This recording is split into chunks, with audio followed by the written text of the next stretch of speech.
C'est au lycée des jeunes filles de Natitengou que le ministre de l'Enseignement secondaire, de la formation technique et professionnelle Yves Kouaro-Chabi et la chef de la coopération suisse, accompagnés des autorités préfectorales, communales et les OPA, ont procédé au lancement officiel de l'évaluation des apprenants des centres d'alphabétisation du Pageda 2 ce samedi 9 novembre 2024 pour le compte de la campagne d'alphabétisation 2023-2024.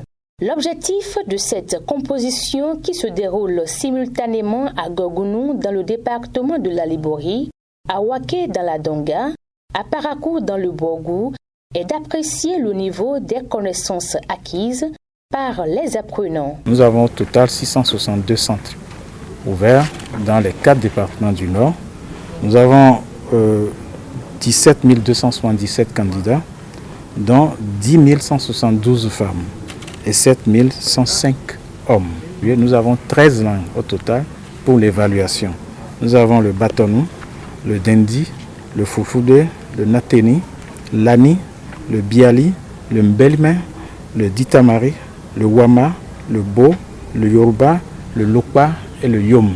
Le ministre Yves Kouaro-Chabi et le partenaire technique et financier, notamment la coopération suisse, se disent très satisfaits de l'engagement des acteurs, des apprenants et apprenantes, ainsi que les réformes du gouvernement dans le sous-secteur alphabétisation.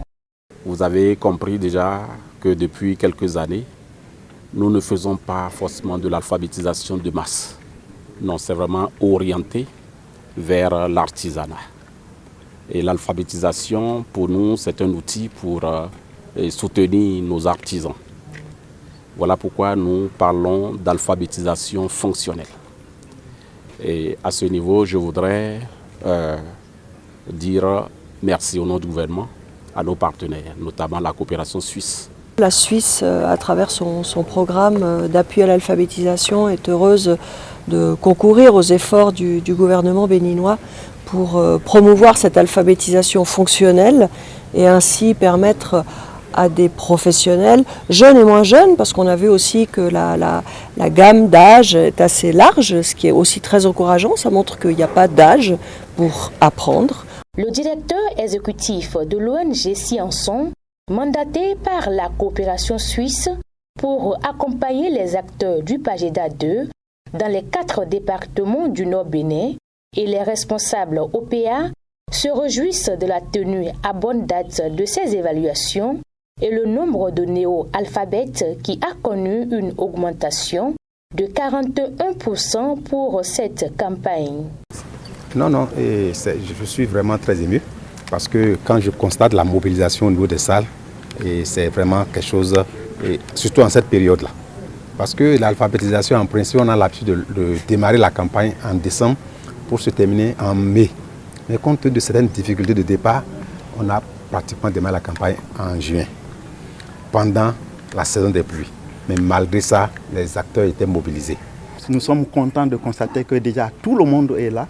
Ils ont suivi les cours du début jusqu'à ce jour. Aujourd'hui, ils ont été présents.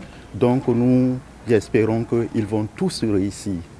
Donc c'est pourquoi ils disaient que c'est mitigé. Je suis content, à la fois un peu angoissé, parce que vous savez, un examen reste un examen.